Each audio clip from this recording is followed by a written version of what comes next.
Welcome to Feminist Question Time, brought to you by Women's Declaration International, the leading global organisation defending women's sex-based rights against the threats posed by gender identity ideology. There's more information on our website, womensdeclaration.com, where you'll find our declaration on women's sex-based rights, which has been signed by 36,925 people from 160 countries. And is supported by 515 organisations. We have many volunteer activists, including country contacts from every continent, engaged in defending women's rights. Today, I'm really pleased to say we have Maya Forstater from the UK, from Sex Matters, and she's going to be talking about schools campaign and other issues from Sex Matters. We have Kerri Bruss from USA. She's going to talk about why she signed the Declaration on Women's Sex-Based Rights. And then we're going to hear from Francine Sporenda from France and USA. And the title of Francine's talk is The Poisoned Gifts of Patriarchy. And then finally, we'll hear from Sheryl White from the New Zealand, why she signed the Declaration on Women's Sex-Based Rights, and some updated news on what's happening in New Zealand right now. I'd like to introduce Maya, who's our first speaker today, from UK. Maya Forstater came into the gender debate as the claimant in an employment tribunal test case on belief discrimination when she lost her job after tweeting and writing about sex and gender. She's the co-founder of Sex Matters. So welcome, Maya, and thank you so much for the work you've done and for standing up for all of us. It's made certainly my life a lot better, what you've done in my workplace. I feel so much more confident, and I think I can speak for so many people that what you've done so far has been absolutely so important to all of us. And what you're doing now with Sex Matters, and have been doing for a couple of years, is also wonderful. So thank you so much, and over to you. I was going to talk about our campaign about violence against women, but if people want to talk about the schools campaign and that comes up in the Q&A, I'll pick it up then. So I'm Maya Forstater. If you say my name at work, particularly in the UK, but also in Europe as well, because the case is persuasive, it has the effect of stopping investigations and helping people save their jobs. So I feel incredibly proud of that. But then having that right in law turns out not to be enough. We're still being persecuted and harassed as gender critical women. And so I co-founded Sex Matters in 2020. It's the campaign for clarity on sex in law and policy, focused specifically on the UK. And we're a human rights organisation. We're non-partisan. We're not a women's organisation. We don't say that we're a feminist organisation, although most of the team and most of the board are women and most of us are feminists. But we're pitching ourselves as a human rights organisation because people come into this issue for so many different reasons. They obviously do come in because of women's rights. They come in because of children. They come in because they care about science and institutions and gay rights and corruption. And it affects both men and women. And also because the human rights framework is what has been misused to bring gender ideology to capture our institutions and to destroy our rights. And so we think it's the human rights framework that needs to be used to undo that. We're working on a bunch of things at the moment. The three big ones are trying to get the government to clarify the Equality Act in the UK. So the Equality Act is the law that includes all of our equality protections, so sex discrimination, race, disability, age, and so on. And it includes gender reassignment, which is protection against discrimination for trans people. And so sex, gender reassignment are two separate characteristics, apart from if someone has a gender recognition certificate and they've legally changed their sex, and then they get meshed up together and it becomes a mess. And so what we want the government to do is to clarify that for the purposes of the Equality Act, for the purposes of sex discrimination protections and single sex services, a gender recognition certificate does not change a person's sex. We had a petition which got 110,000 signatures. We had a debate in Westminster Hall in Parliament, and now the government is working on it. We're starting a whole new campaign to keep the pressure up on them to try and get them to do it before the next election. So that's one thing. One thing we're working on is gender critical at work. So collecting stories from people about what it's like to be gender critical at work, helping people to understand their rights, helping people to fight back, basically. And then thirdly, the schools guidance. So trying to push the government to bring out good, clear schools guidance that schools they don't know what to do, and they're looking to the government to tell them what to do with this exponential rise in children saying that they're trans, saying that they're gender questioning. How do they protect those children and the other children? So those are the three sort of big things we're working on. And then 1st of September, we launched a new campaign on the campaign of hate and intimidation against women, which is inherently what gender ideology brings to our institutions. And so I want to play you the 2-minute video that we launched on the 1st of September. Trigger warning, should I say that? It will raise your blood pressure. If you don't want to see women being shouted at and thumped, look away for about 2 minutes or turn the sound off.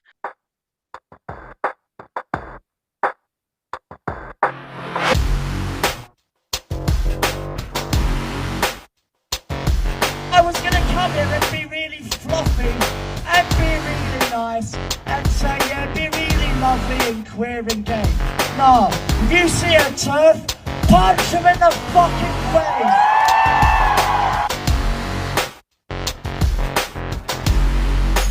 So intimidation of women is continuing. Police are doing nothing.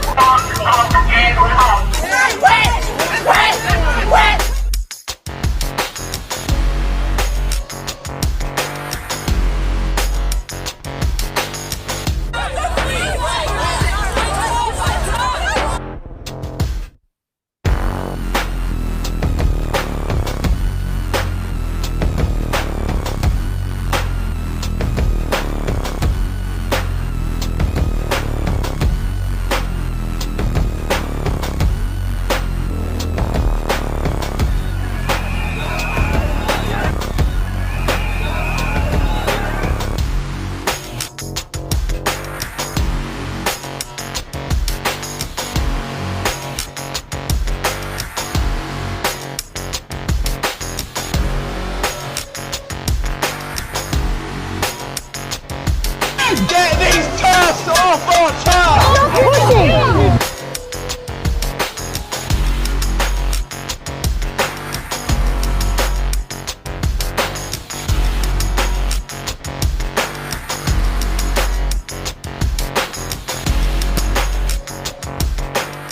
So for those of you who are not in the UK and haven't been following the story, the man at the beginning is a man called Alan Sarah Jane Baker, who was the longest serving trans-identified man in prison in the UK.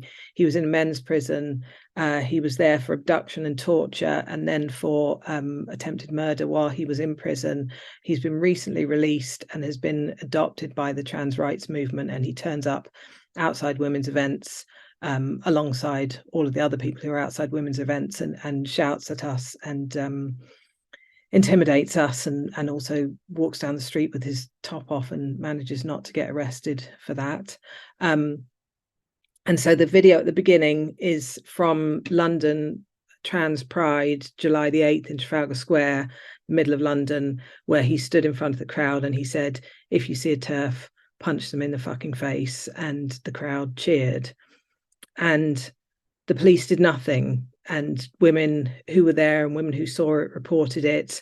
And the initial response, one woman who reported it as a hate crime, she got a response that said it was within the lawful exercise of Sarah Jane Baker's freedom of expression to exhort the crowd to punch women in the face. But after a lot of women spoke up, particularly the Women's Rights Network and others, the Home Secretary stepped in, and she he was arrested. She told the police to get on with it. He was arrested and charged, and then on September the 1st, he was acquitted. He told the court that it was only a joke. He was just doing it for publicity, and they took that, and he was acquitted. So I was utterly despondent that day. You know, when you have these low moments, when you just think everyone is against us, every institution is against us. You know, it's heads we lose and tails they win. You know, when we're attacked and threatened, the police say, oh, well, they have Article 10 rights. But when we put up stickers or tweet or speak, nobody cares about our Article 10 rights. The strength of importance that's put on the rights seems to go along with which party has the trans identification. And in my case, when I had my case, which I did win eventually, I lost and then I won. But when I won, the judge in that case put all of this wording around it, which said you cannot misgender with impunity, which wasn't, my case wasn't about misgendering, because I didn't have a trans colleague, I hadn't misgendered anyone at work. But the judge wanted to be careful to say that me having rights doesn't mean you can misgender with impunity, which meant, fair enough, if you have that, we have a protected belief, doesn't mean that you can harass people and you get a get out of jail free card. And so if you do harass somebody and that harassment comes under, part of that is so-called misgendering, you're not able to say, well, it's not harassment because I have this belief. But at the same time, it doesn't mean that misgendering is outlawed, but that's the way that a lot of HR departments have taken it. So, you know, you hear this a lot. You can't misgender people with impunity, but you can tell people to punch TERFs in the face with impunity, apparently. So I was despondent for about 20 minutes, and then we made that video. So that night, we launched that film with a letter to Rishi Sunak, the Prime Minister. And so far, about 12,000 people have signed it. If you're in the UK, you can still sign it. It's on our website. We're trying to get a date to take up to the door on 10 Downing Street and go and do a photo opportunity of handing it in. And we hope that'll be sometime around in between November 25th and December 10th during the 16 days of activism against gender-based violence, because this is gender-based violence, even though all of the mainstream women's organisations don't want to talk about it. So we wrote the letter to Rishi, and I'll read a bit out of it. We said, we ask you to take urgent action to halt an escalating campaign of violence and intimidation against women in the name of trans rights. Women are being threatened with social ostracism, loss of livelihood, and physical violence, shouted down and intimidated at public events, and even subject to physical violence, all for insisting on their freedom of belief and freedom of expression, and calling for existing sex-based legal protections to be upheld. We urge your government to issue a call for evidence and to commission a rapid review on the impact of extreme trans activism on women's rights, as it has done with other emerging threats to civil liberties and the democratic order. And then we went on and told him about Sarah Jane Baker.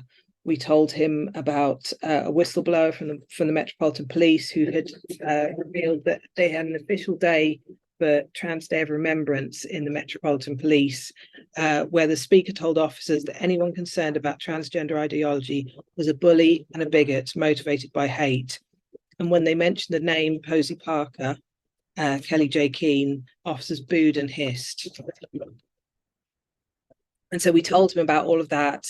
And we told him about the signs saying decapitate TERFs and J.K. Rowling, and asked him to take this up. Amazingly, the next day, the Home Secretary wrote a letter to the police. We thought, this is amazing. Obviously, it wasn't as a result of our letter. She had been working on it alongside. She must have been thinking about the same things that we were. And in fact, we had been working on that film for quite a while. We didn't just get it done in one day in a fit of anger after Sarah Jane Baker was acquitted, we'd been putting together a little film about violence against women with Malcolm Clark and Mr. Menno, who picked the music. I know somebody mentioned the music, for a while, and we tried it out different ways. The first one we tried, we thought it was very powerful and affecting, and then we showed it to a man who is kind of sympathetic but not really in the trenches of this, and he said, can't understand what's going on here, it looks like a bunch of women fighting. So then we did a second one where we made it the Lady Bird book version, where we explained exactly what was going on in each frame. We said, this is a man hitting a woman, this is a man pouring unidentified liquids on a woman's head, said what was going on in each frame, and then at the end said, how does it make you feel? Are you furious? Are you intimidated? Are you angry? Or are you upset that we've used the wrong pronouns? And we thought that was better, but we'd buried Sarah Jane Baker in the middle of it. We didn't know that that was going to be the story. So in a fit of anger on the 1st of September, when Sarah Jane Baker was acquitted, I recut the film from scratch, put it back together again with that story at the beginning of it, and we released it with a letter to Rishi Sunak. And then, as I say, the Home Secretary had been thinking about the same thing, and she wrote a letter to the Chief Inspector of Police asking him to review how much police involvement in basically politicised policing was affecting the operation of police forces. And so she's asked him to look at policies and processes that go further than the Equality Act or contravene it, training, quality and impartiality, and the role of external organisations, errors that have been made in relation to operational decision making, like things like the Harry Miller case and other people who've been questioned for hate crimes, for stickers and tweets and so on. The role of independent advisory groups, which is what was going on with the Metropolitan Police and the hissing and booing at the name of Posey Parker, how they're communicating on social media, and whether there are other issues that prevent policing from being impartial or being seen to be impartial. We think this is a really good list. It basically looks like the Stonewall Workplace Equality Index, which is what quite a few police forces are part of. So every year they report to Stonewall against basically those kind of headings, where Stonewall is asking them, what are you doing to erase women? What are you doing to promote transgenderism? What are you doing to promote the idea of gender ideology and basically encourage them to discriminate against police officers who are gender critical. So we're very pleased that that's happening, but we know that police forces are ignoring her. And so what we're going to be doing over the next few weeks is collecting information under those headings, writing to the chief constables, writing to the police and crime commissioners, collecting a dossier of evidence for the review that she started, and basically making a lot of noise about this, particularly during the 16 days of activism on male violence against women. If you haven't signed the letter, please sign it. And if you've got evidence for the review, send it in to us. Is there a name for that? So it's violence against a type of woman? Well, we're calling it a campaign of hate against women because I think it is, I mean, it is directed at women who speak out, but like you say, it's directed at women who speak out in order to keep the other women silent. So yeah, I mean, you know, gender critical is quite a sort of technical term, but I think if you can't say what woman is, then you can't protect women's rights. Yeah. It's really interesting because it's been completely targeted now on women speaking out to defend our rights as women, and it's growing and it's all over the world. So it's incredibly good that you're doing that campaign. It seems also it really links up with what the judge said about, in your case, where I was so chilled when I heard his summing up saying, when he said that your views were not worthy of respect in a democratic society. And that's so sort of fundamental to the structure of certainly British society, but many societies where you are a respectable member of society if you have those. And I felt like it's the same sort of thing. They're trying to make us not worthy of respect and allowing violence. Absolutely, and the two are connected. If you make, we know this from history, if you make a group seen as second-class citizens, seen as not worthy of respect, then you open them up to violence and you allow people to do that with impunity. And so the critical thing that my case hinged on was Article 17 in the European Convention on Human Rights, which is the article that says you can't use any right to destroy other people's rights, basically. And so if you're trying to, then you're using the convention wrong. And that's where the test of worthy of respect in a democratic society comes from. And it's all about balancing the rights. So when Stonewall said, we will not accept that there is a conflict of rights between women and trans women, as they say, they were already saying women's rights are worth zero if they disagree with us.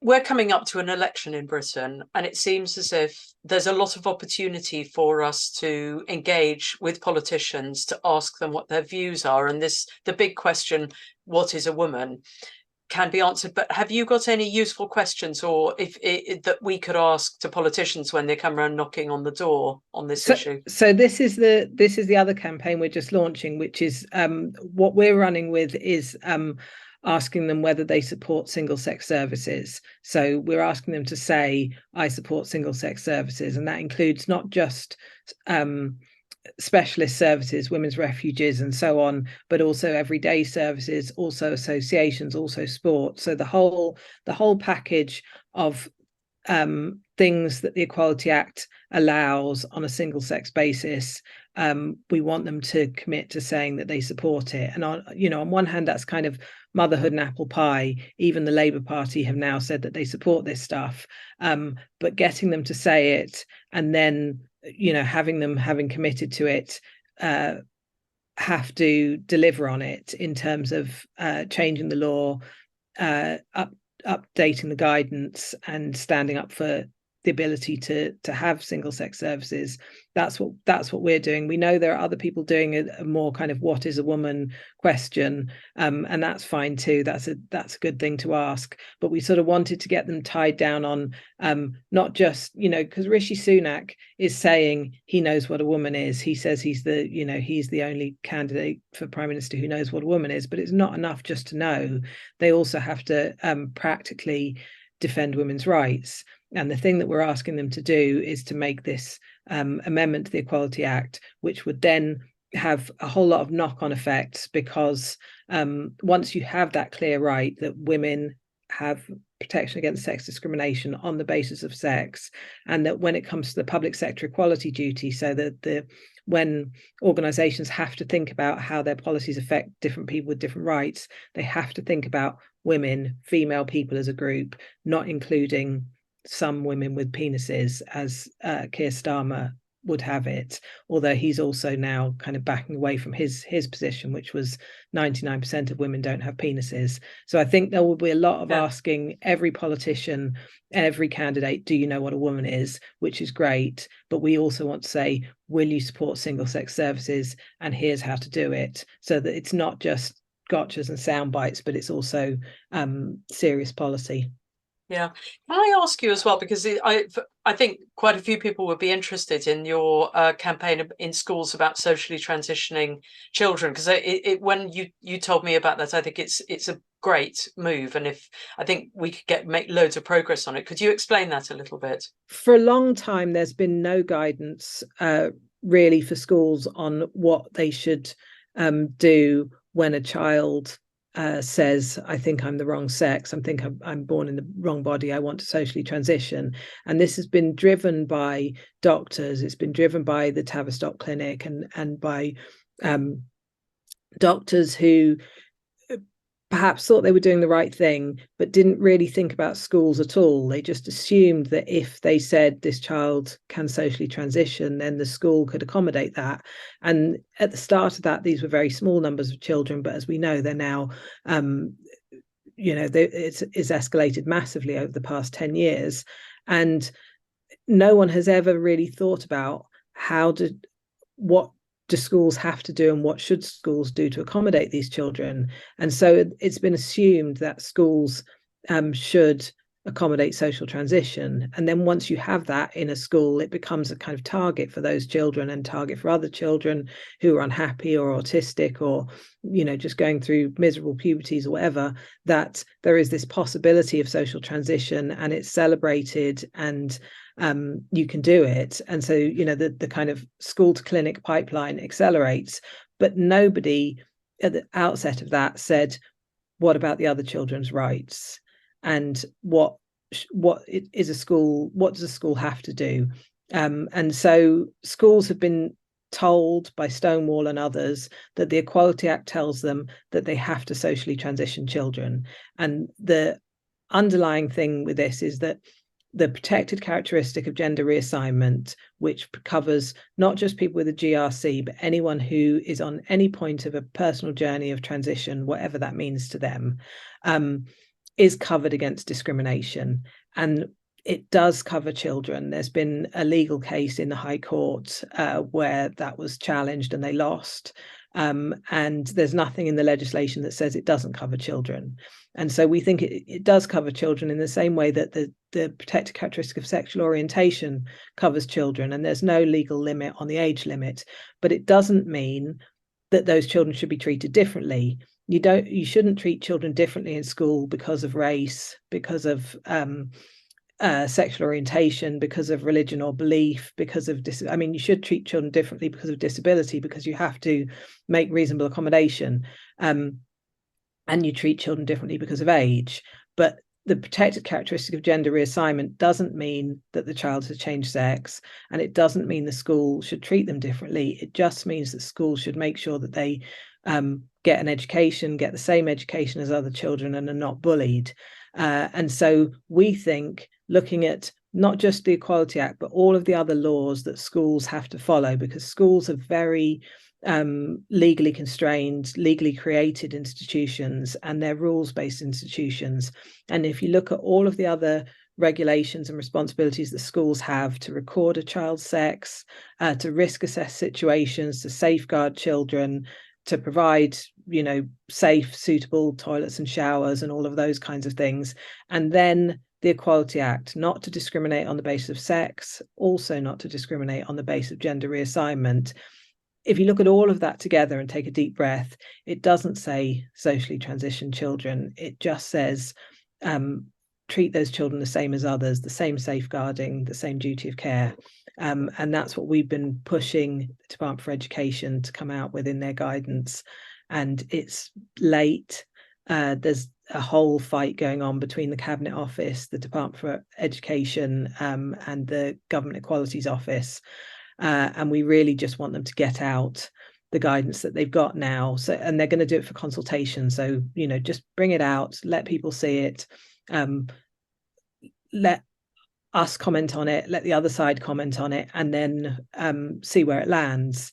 What we're most afraid of is that they don't bring it out at all. The sooner the better, really, isn't it? Yes, exactly. Absolutely. We want it out before the election. Absolutely. We want it out in the next few weeks. But then, yesterday, the Equality and Human Rights Commission brought out, they updated this piece of guidance that's been around since 2014 quite helpfully. And so I think that's going to help to push the Department for Education to come out with something good and soon.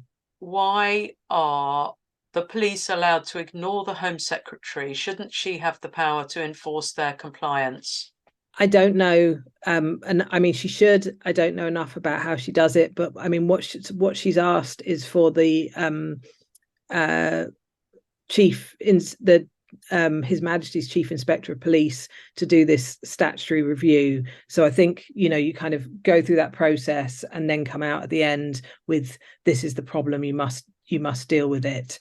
So she's got a kind of stick. And then the other thing that she's done is she's written to them all and, you know, is in kind of encouraging them to take action. And that's the bit that they're ignoring, I think. So, you know, I think a lot will ride on this, the Chief Inspector's investigation. But also, I think, you know, with police forces, there are some that are better than others, and they're, you know, and they're kind of leaders and followers. So I think it's quite significant that the head of the Metropolitan Police has come out and said we should stop doing this virtue signalling. If he can get that through in the Met, I think that will be quite significant and influential on other forces. Can Maya make recommendations for advocacy approaches in the USA based on her knowledge of the complications in our legal system? That's always my least favorite question. Yes. Basically no, because I don't have the specific knowledge, but I mean, I think use your legal system. You know, the same as in the UK, there are, you know, schools have rules, you know, whether it's at the state level or local or national, you know, find the rules that say you have duty of care, or that say, you know, find the places where it says on paper that sex matters, and enforce those, and you know, sort of use those places. So, you know, I think in the US, sport and, you know, school sport and university sport is obviously a big flashpoint where some progress is being made on the issue. But yeah, I'm glad I'm not in the US, which is a terrible answer. There's so many different, it's so complicated there. We've got Kara Dansky in the chat, and she's sort of very involved, but many people are. Well, that's very good. Okay, next question. Are you working to get the gender ideology out of the classroom? Yes. And I mean, so Sex Matters, you know, we're a tiny little organization, and we looked at schools and we tried to work out what we thought was the sort of, you know, the place we could put our hammer and chisel and make the greatest impact. And what we thought was, it's this guidance around what you do with in response to children that want to transition, because that's what creates the facts on the ground. If you have a group of children who you are presenting as the opposite sex, or you're lying about their sex, or you're saying, you know, Johnny's come back as Joan next term, then you're creating that narrative with those children, and then all of the kind of teaching will follow that. Whereas if you have a set of rules that says, we recognize that this child is, you know, going through mental health issues, is vulnerable, has particular needs, needs to be protected from bullying, but they have not changed sex, and they will not change sex. You know, whatever they do as an adult, while they're at school, we must treat this child as being the sex that they are. We must be able to refer to this child as the sex that they are. Then that's what you're presenting to the class as being the situation in the world. And then there's a whole nother stuff about teaching and about RSE and how this stuff's been put into the curriculum. But unless you're able to say, with, you know, unless the school's whole ethos about sex is clear, then it's not going to be able to, or we're not going to be able to challenge the teaching materials. So for us, it seemed like the thing to do was to challenge that. And also because it's centralized, because the Department for Education, so this is just for England, there's another set of guidance for Scotland, another one for Wales, but it's manageable. Whereas because RSE, relationships and sex education, has no national oversight, it's a kind of Wild West, it was hard to see where we could change that. And so the thing we focused on is this guidance, but we know that there's a big problem with the curriculum materials as well. How can we get Sex Matters in the US? You have to start one yourself. I mean, not at Sex Matters. So we haven't got chapters anywhere, but we're always happy to talk to people who are kind of setting up organizations and wanting to learn about what we've done. Our approach is very legally focused, and so that means it has to be focused on the specific laws that you've got, and so we can just about cope with England, Scotland, Wales, Northern Ireland, but we can't, it doesn't work for the US for us to do it. But yeah, we're always happy to talk to people who are thinking about what they're doing. Yeah, but some of I think this growing understanding about safeguarding being very much, we can win on that in a way. We've got a lot of support. Schools are very, very worried about safeguarding, because that's they care also for children. But that's also strong. A legal framework. That's a UK or legal framework. I mean, every country has something that, whether the way that they think about child protection, but it's all different. Is there help for women in political parties and unions? They all seem to be captured. There are women organising in every political party, and I know there are women organising in some unions. There isn't.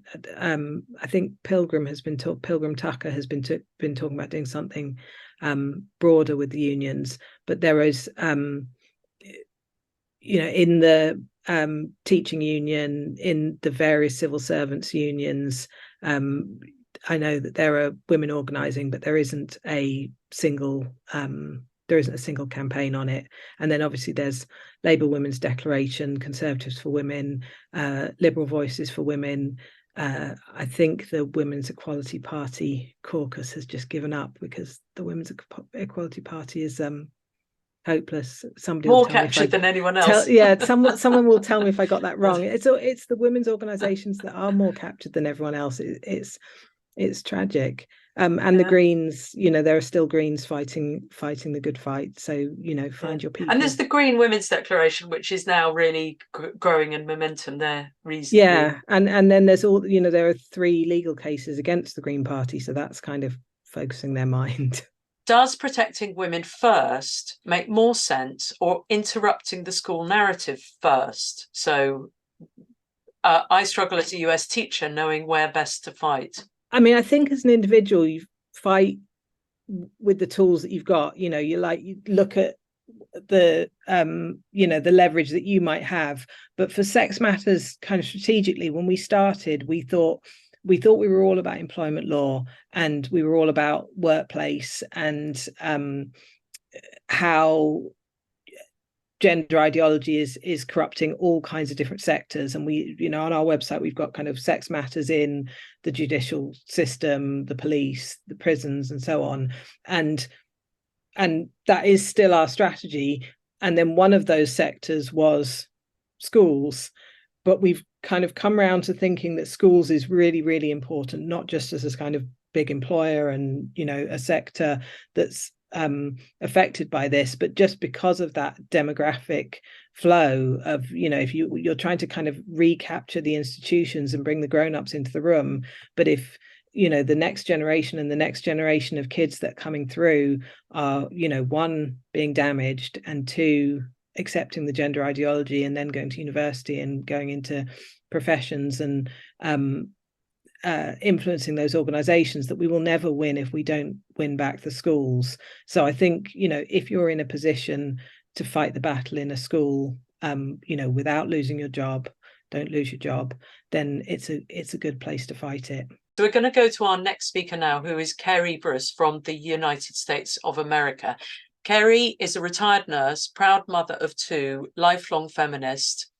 As an active volunteer with WDI USA, she wears many hats, serves as the US country contact for the international organization, and is a member of the editorial team that worked hard to bring WDI's first book project to fruition. And that we'll hear a lot more about the book in the next few webinars with speakers from some of the chapters of the book. It's just looking unbelievably good, this book that's going to be coming out in the next month or so. Kerri is passionate about defending women's sex-based rights and the safeguarding of children. So thank you so much for coming to tell us about signing the declaration, and over to you, Kerri. It's an honor and a pleasure to be here with you today to speak about why I signed the declaration. And as I've adapted these remarks from a speech I gave last year at Kelly J. Keene's Let Women Speak event in Chicago that few could actually hear, I appreciate being given the opportunity to deliver them again, this time without the interference of an unruly mob. Okay, so here we go. About 3 years ago, I was chatting with a new friend at a feminist event in Washington, D.C., when she asked what brought me to this fight, and I needed a moment to reflect. Because like many of us, I initially didn't see the harms of gender ideology. Before the so-called bathroom wars went into full swing in North Carolina, I agreed with my liberal-leaning friends that people should be accepted for who they are and that they should be free to use the restrooms they felt most comfortable in. I had fallen for the cash-fueled propaganda that gender identity was a civil rights issue of our time.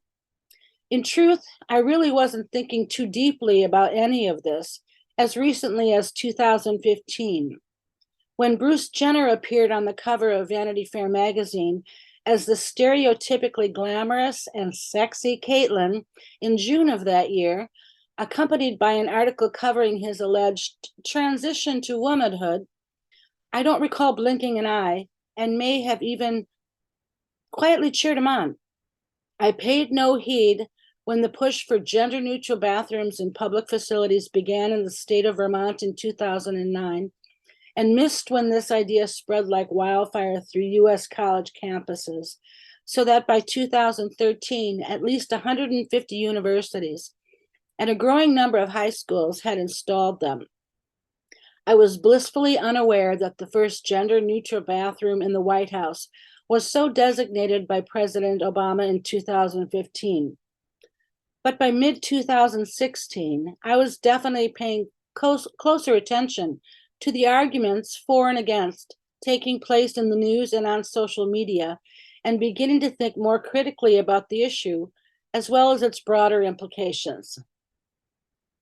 But when I saw a social media thread where a highly respected woman, locally as well as internationally known for her lifelong advocacy on behalf of LGBT people and women and children, was being viciously trashed by fellow progressives for the crime of clearly articulating how that point of view puts women and children at increased risk of harm. It gave me pause as well as food for thought, and I began to question my stance. For the record, that woman was Miriam Ben Shalom, a woman I now consider a friend. Not long thereafter, I began to see reports about lesbians being assaulted at and evicted from pride events for being who they are, namely same-sex attracted females who don't include males in their dating pools, no matter what they call themselves, and images on social media of women being hung in effigy by raging mobs of predominantly white males. And this abhorrent behavior was being cheered on by the masses as both warranted and admirable. Surely the well-intentioned liberals I had been organizing with on other issues for a decade wouldn't behave this way without due cost. Obviously, I was wrong. And when I started seeing women being referred to as menstruators, uterus havers, vagina owners, and other grossly dehumanizing terms, it finally dawned on me they were not only colonizing the word woman, they were coming for the word mother too. And that's when I said, oh no, not gonna happen. As the mother of 2 grown sons, the word means a great deal to me. Being a mother is a huge part of who I am and how I define myself. And as the Declaration says simply in Article 2, motherhood is an exclusively female status. End of story. Men are not and never can be mothers.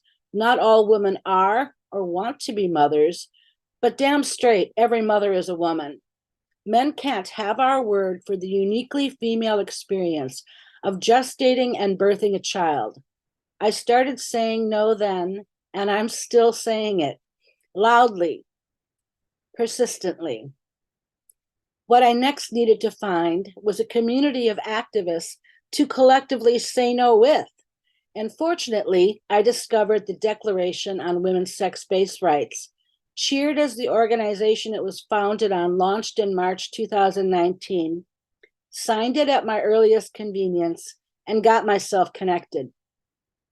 I had found my sisters, as Renee Gerlich implored us at a talk in Brisbane, Australia later that year, which further inspired me to step up my activism. Her talk concluded with the following excerpt, and I hope I can get through the quote without choking up. In a culture that honored women, cared for children, and grounded in the natural world, the spread of transgender ideology would not occur. Voltaire's famous warning that those who can make you believe absurdities can make you commit atrocities is also pertinent. It is a dangerous and threatening climate we live in, a climate in which the absurdities of transgenderism are promoted so widely while they cause such serious harm and yet are taboo to question. Women who speak out face ostracism and losing their livelihoods at the hands of the very same people who are currently joining mass movements that claim to fight for the planet and social justice. Yet, as Audre Lorde famously said, your silence will not protect you. So to women out there holding their tongues to stay safe, I say, we are living in an era of rising authoritarianism, and this ideology is one vehicle for it. You need to find your sisters. Now is the time to speak the truth where you can, in spite of those who will turn on you or who refuse to offer you solidarity, and find your sisters. We are here, we are healing, and finding our voices together, and we want you among us. End quote. Our movement isn't quite at critical mass yet, but we're getting there. If there ever was a time to push, it's now. Find your sisters. Thank you. So we're going to move on now to our next speaker, and that's Francine Sporenda. She is, let me get the thing. Francine Sporenda is French-American and has a PhD with a specialization in history of political ideas. After a stint in journalism, she taught at SAIS, Johns Hopkins in Washington, D.C. She is now living in France and runs the site Révolution Feminist, and just published Survivre à la prostitution, les voix qui n'en veulent pas attendre, which is surviving prostitution, the voices that they don't want us to hear. But Francine, you can make that even better, more clear than me, if you would. Thank you so much, Francine, for talking to us. And I need to give the title of your talk, which is The Poisoned Gifts of Patriarchy. So over to you, Francine Sporenda. One thing which is of interest to me is how the patriarchal system evolved and has evolved from archaic forms where the subordination of women is obtained by open coercion and violence and backed ideologically by patriarchal religions, to forms adapted to modern Western human rights societies claiming to be egalitarian. In these societies, violence and coercion cannot be used openly, so the strategies of control must be different. And I'll call this system neo-patriarchy. See, if I had to define this system, I would say it's mostly, but not only, an adaptive response to the advances of women's rights and to feminist ideas. And so, of course, patriarchy evolves also according to the to socioeconomic changes, in particular changes resulting from the triumph of neo-liberal ideology in the world, which started in the 80s with Reagan and Thatcher. So it's interesting to note that not only patriarchal strategies change, but also the goals as well. For instance, in most traditional patriarchal societies, males want to keep the children after a divorce, in particular male children, and the existing laws protect these paternal rights. In Western countries, children can no longer work. The law doesn't allow it. And financially, therefore, they cannot provide an income to the family, and they won't support their parents financially when they grow old. So they are not a source of income for the family, and quite the opposite, because they cost a lot of money to raise. So Western men are not so eager anymore to keep the children after a divorce, and in many cases are quite happy to let the mother assume total responsibility for them, the care and the financial upkeep. I'll go back to that later. I also observed an interesting trend. When a woman and a man get married or decide to live together, it's often the man who insists to have a child, whereas the woman is not so enthusiastic at first. But the man usually wins because he promises he will share the parental work. When the baby is born and the going gets rough, when men realize the amount of work involved, they tend to disengage. They don't keep their word about helping the mother, and some of them even leave. And it's worse when the child is autistic or has some form of other health problem. And I think that the reason why many of the male abuses, which are typical of neo-patriarchy, have not been covered, or not much, by feminists, it's because they have not been clearly identified. In fact, since a number of these forms of abuse are relatively recent, either they are not seen or they are even identified as progress for women. Changes in the ways and forms of the patriarchal system are often mistaken for a decline of patriarchy. And very often it's not that the system is in decline, it's just that it's reinventing itself to perpetuate itself.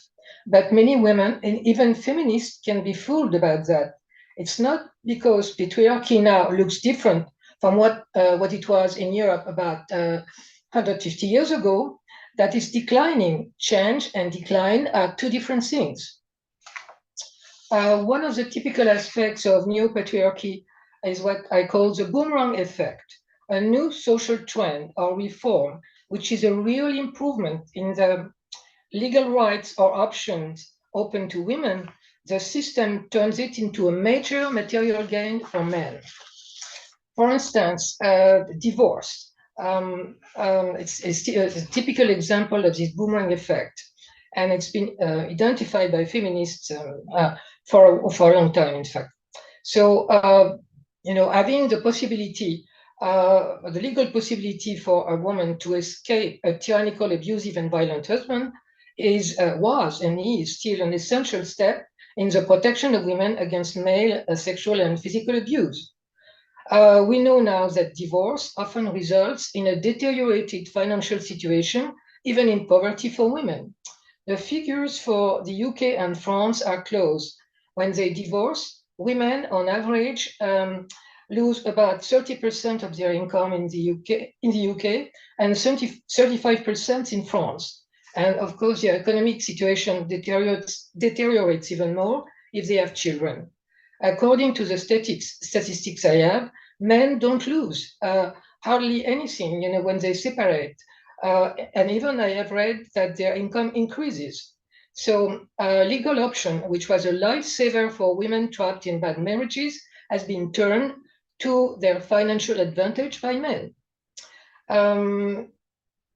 Another case of the new male abuses, which is not much discussed by feminists, is linked to the wide access of females to wage employment. Women have entered the workforce in droves in the last decades, and the figures about this presence of women in the workforce are interesting. According to the sources I found, the UK is a country where the participation of women in the workforce is the highest.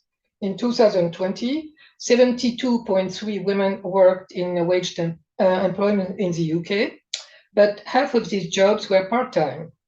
The percentage is less in France. It's 67.6%, but interestingly, only 1/4 of these working women work part-time. And it's also interesting to know that the US apparently has the lowest percentage of working women It's about 57%. And of course, women in the workforce are still paid less than men. It's 25% on average in the UK, and it's roughly the same in France. Most women earn a salary, and when they marry or live with a man, this salary is used to pay the common expenses of the couple, the rent, the food, the expenses for children. From what I read, more and more from women, when they enter heterosexual coupling, they are often requested by their partner to share the common expenses 50-50, despite the fact that their salary is significantly lower. So women share the common expenses of the couple equally or almost equally, despite the fact that their salaries are lower. And from what I've read, this gap is not really closing. It's been saying the same for several years. But nevertheless, women continue to take care of the same share of domestic work. Their share of domestic work has not diminished. It's been stuck at about 70% of the chores relatively to men. Men do a little bit more domestic chores nowadays, but the workload of women has increased slightly, so their percentage of these chores has not changed. When I was a kid, I was raised in a middle-class family in provincial France in the 50s. And in all the families my parents were seeing socially, none of the wives worked. The only working woman I knew was a young widow who had to work to raise her children. The normative marriage contract at the time was similar to the slave contract. The terms of the contract was unpaid work of the wife, domestic, sexual, reproductive, emotional, in exchange for a maintenance by her husband. Husband paid for the upkeep of the children and wives. Of course, this form of exchange was grossly unfair. The contribution of the wife was more important, and she was dependent, but it was an exchange. There was a degree of reciprocity. In the 21st century couple, the husband still benefits of the unpaid domestic work of his wife, but he doesn't have to pay for her maintenance in return. That's what I call the new unilateral marriage contract. The normative marriage contract still implies obligation for the woman, but not so much for the man, or not at all, in fact. When you think about it, it looks like a slave master whose slaves would still be working for him, but he would no longer have to feed them and lodge them. It's another net financial gain for men. And it's a pattern which is typical of neo-patriarchy. Men keep their rights and control, but they unload some of their traditional responsibilities on women. And the increased exploitation of women by males is even clearer when it comes to motherhood. There is this new image in the popular culture, the hand father, le papa poule in French, the doting father. Magazines talk about this new father. Images circulate in the media of a young bearded man holding a baby against his muscular chest, in his muscular arms, in the posture of a virgin with child. We are told that these fathers are expert at changing diapers, at checking the proper temperature of milk on the back of their hand, and women are ecstatic when they see a man pushing a pram in a park. But it's an image which is very far from reality. Not only there is no equal sharing of the task when the couple live together, but the involvement of the father is also different in nature.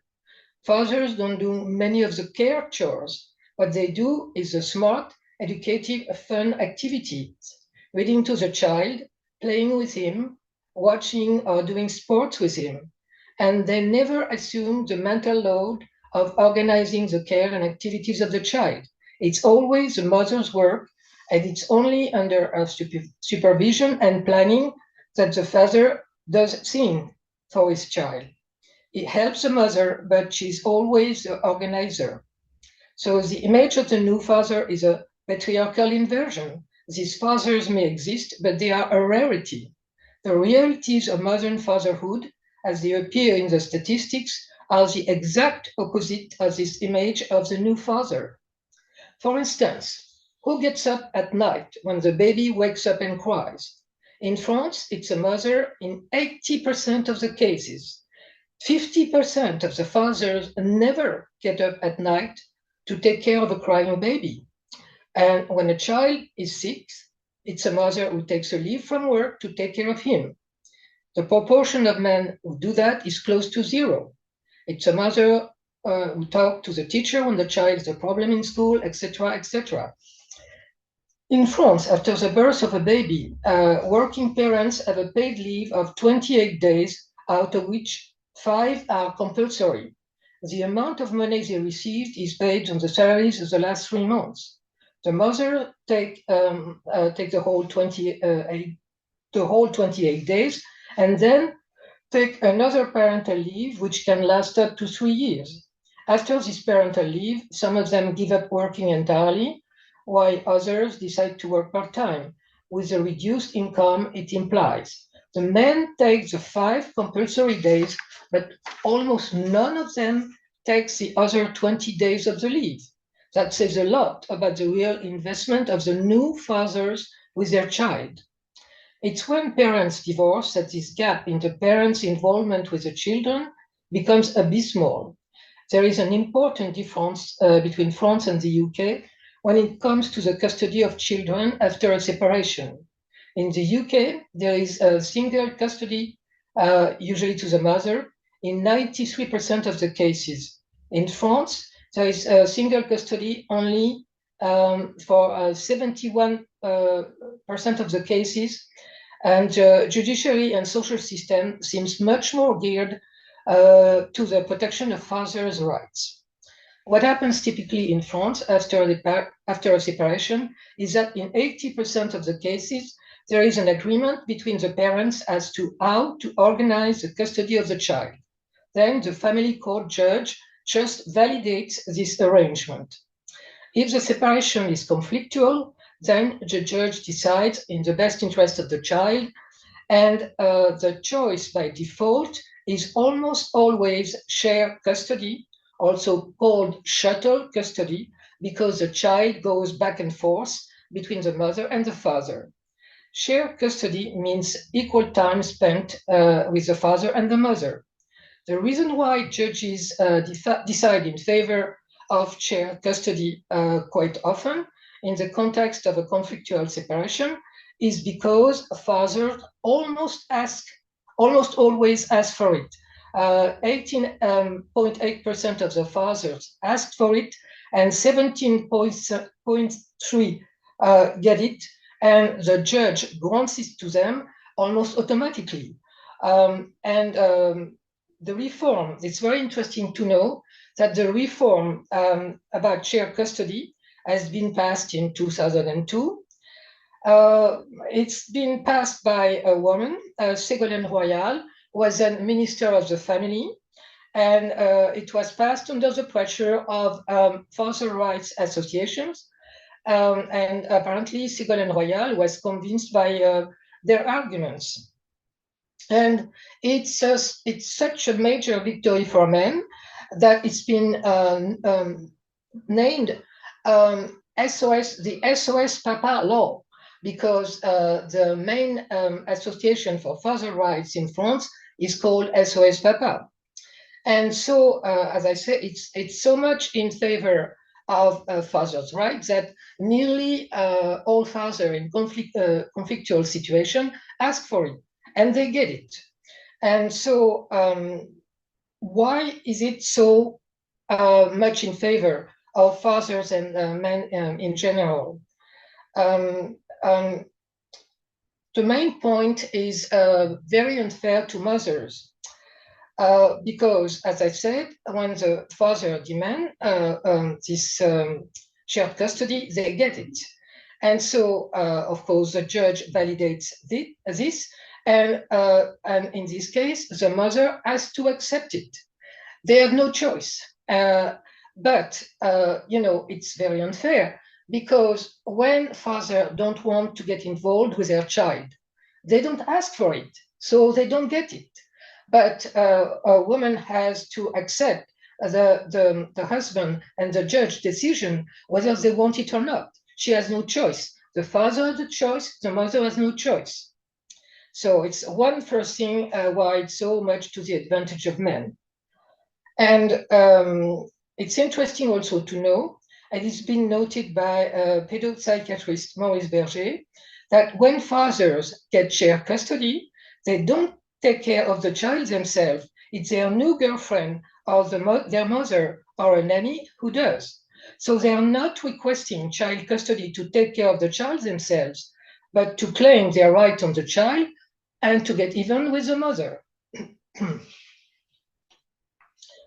Shared custody is most of all very advantageous financially for fathers. The expenses for the child are shared by law 50-50 between the father and the mother, despite the fact that mothers have on average lower salaries. And lots of mothers also have to stop working altogether and live on welfare or work part-time. But they still do lots more for the child than the father. Very often, as before, it's still the mother who takes the kid to the dentist, talks to his teacher, etc. So like as above, women pay an equal share for the child, but they provide lots more care work. Also, if there is shared custody, most fathers don't have to pay child support. And if there is child support, it's not, and when it's not paid or paid very irregularly by nearly 50% of the fathers.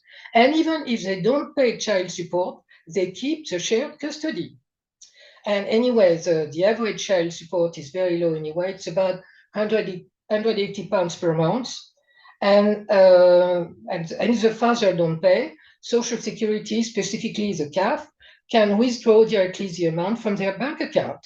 But many fathers manage to escape that. They open different accounts, they move to a foreign country, and so forth. And also the paperwork involved is so huge that some women just give up. They don't ask, that Social Security withdraw the money directly from the father's bank account. So if you look at the statistics, it appears that the number of families led by a single parent has been growing steadily in France. In the 80s, it was about 10%. Now it's more than 25%. And most of these single parent families are single mothers families, about 85%. The statistics for the UK are about the same. 1/4 of families are single parent families, and 84% of these single-parent families are headed by women. And of course, to be a single mother is a gateway to poverty. Many of these mothers live under the poverty line, 43% in the UK, about the same in France. The difference with France is that the number of single mothers keeps growing in France, whereas it's been declining slightly in the UK. And I really don't know why, wonder why. Many of these women are unemployed, and in the US, they live on food stamps. And the percentage of single mothers is particularly high among Blacks and Native American women in the US. Another financial bonus of single custody for men, they get half of the allocation familiale, which are paid by the state to mothers. And if they pay child support to the mother, she has to declare this money to the tax administration as income, whereas the fathers can claim it as a deduction. So the system of shared custody has been presented by Fathers' Rights Association as egalitarian, even as feminist, because in the text of the law, the responsibilities for the child, financial and otherwise, are shared 50-50 between fathers and mothers. And some feminists fell for it. Of course, it's not true. As I said, if the mothers are indeed supposed to contribute equally to the children upkeep, they are still the ones who do more care work. Feminists know that any attempt to treat very unequal categories equally will only increase the existing inequality between them. That's what happened with the shared custody law. Equal doesn't mean fair. And if we look more closely at this situation, we see again the same pattern. In the recent past, men did not get involved in the daily care of children, which was entirely left to the mothers, but they paid for the maintenance of the child. Nowadays, while the father and the mother live together, the expenses for the child are shared equally or close to equally, whereas the care of the children is still the responsibility of the mother, with little help or no help from the father, and the father helps mostly for the fun part and under the supervision of the mother. In the case of maman solo, single mothers, the picture is even more clear. The single mother shoulders the whole burden of the child, the care and the expenses. It looks like the responsibility of raising a child has been totally transferred to the mothers, and we can talk here of men's flight from the responsibilities of fatherhood.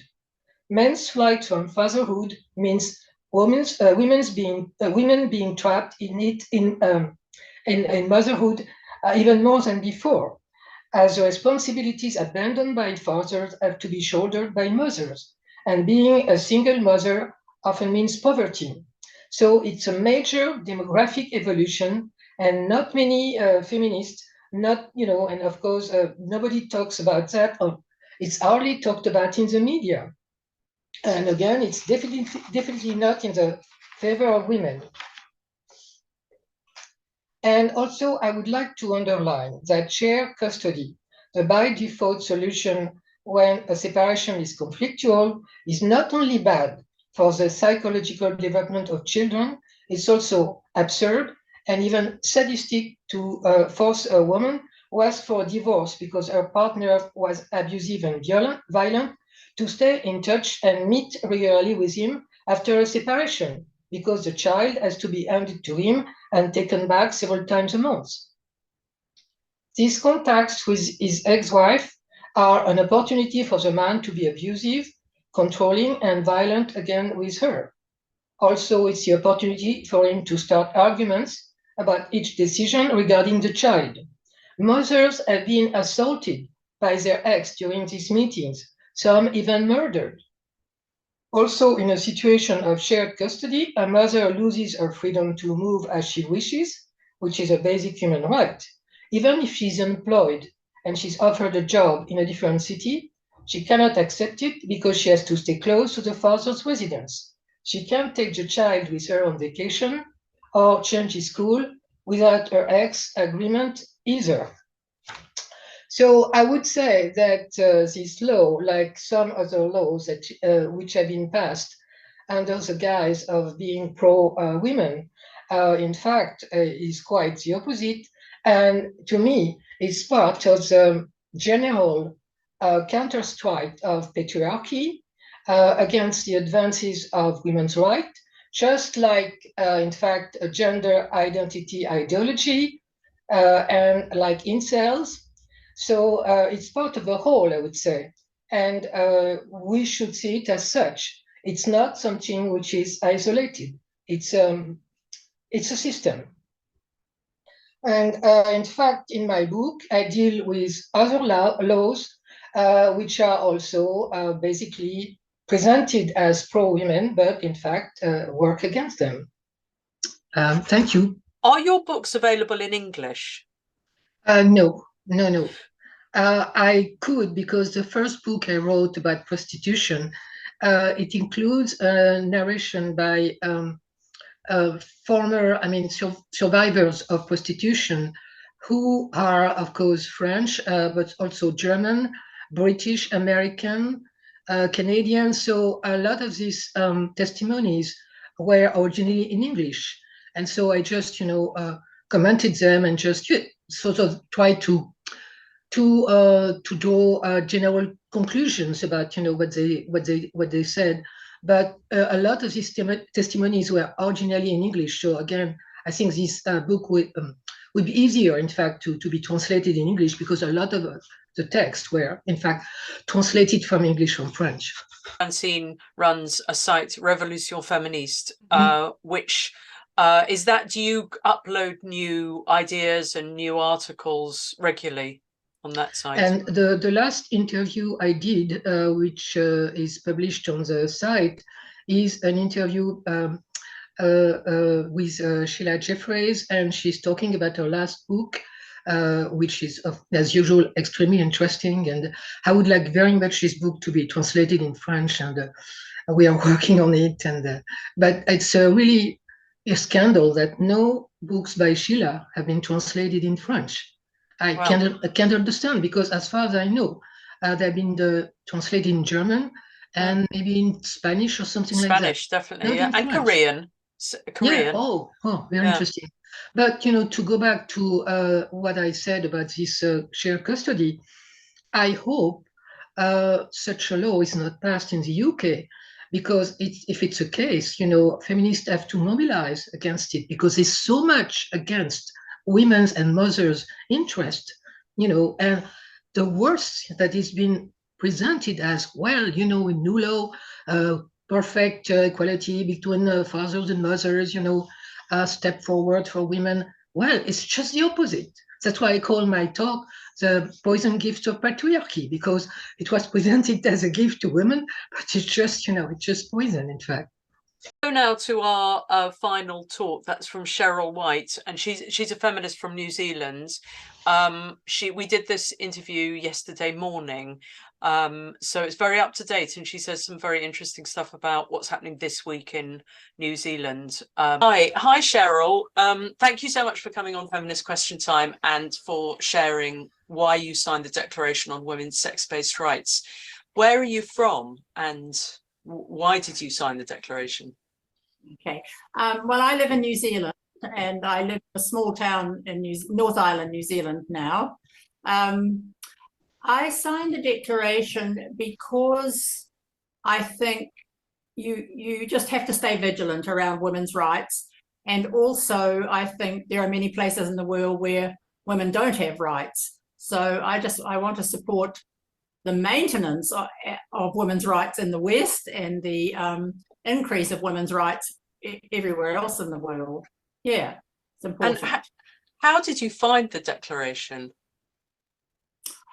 Oh gosh, I'm not, it's just online. I think I must have come across it. I look at quite a lot of feminist stuff online, so I think it came to my attention that way. Yes. Yeah.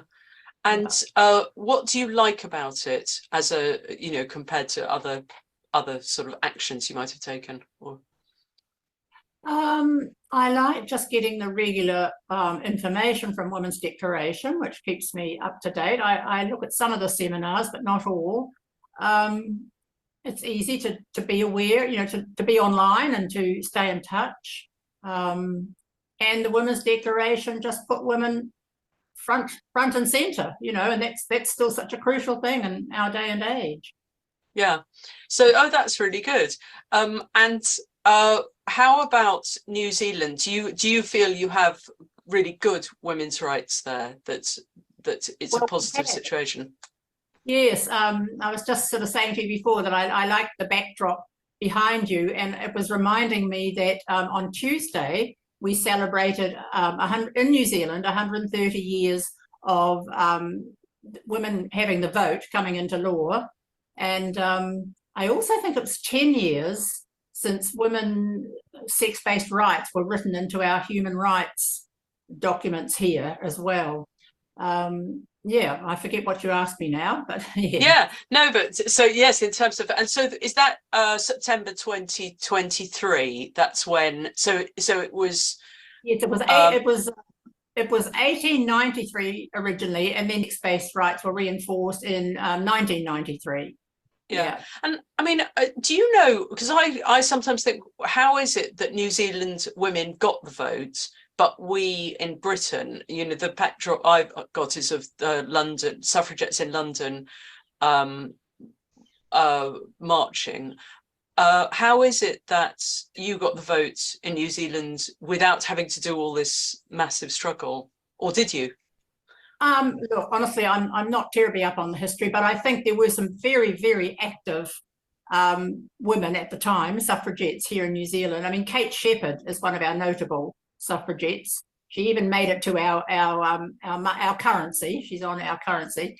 I think New Zealand historically, traditionally, has been a very liberal, in the best sense of the word, country, fair-minded, fair-minded and aware of justice issues.